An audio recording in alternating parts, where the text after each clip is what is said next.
Hey TJ, it's Detweiler, your advanced academics coach.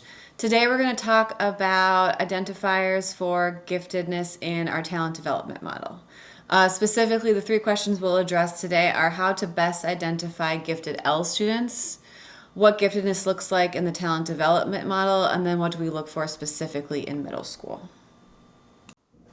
The first question I want to address is how to identify gifted L students.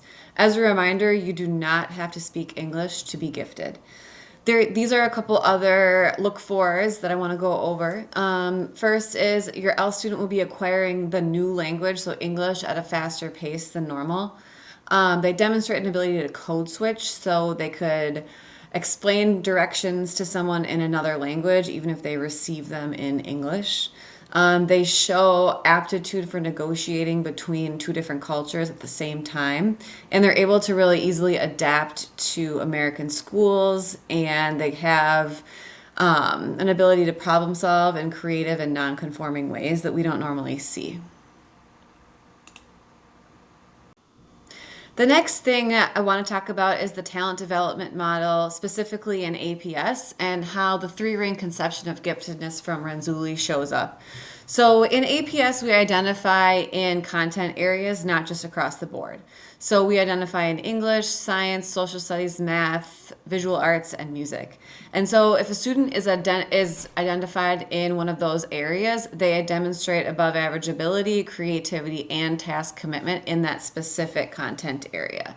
So above average ability means they're getting a high Colgate score or a high Naglieri score. Their test scores are high and their grades are high. If they're demonstrating creativity, they are problem solvers. They're coming up with unique topics when given a differentiated assignment.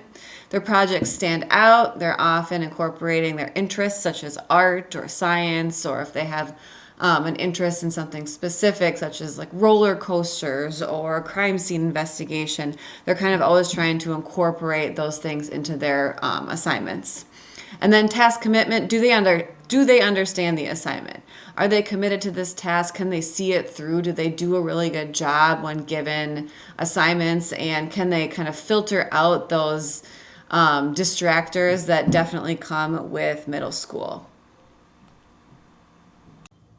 So that should sum up our look fors for today. Again, you do not have to speak English to be gifted, and we constantly want to be thinking about our talent development model, specifically that three-ring conception of giftedness from Renzulli.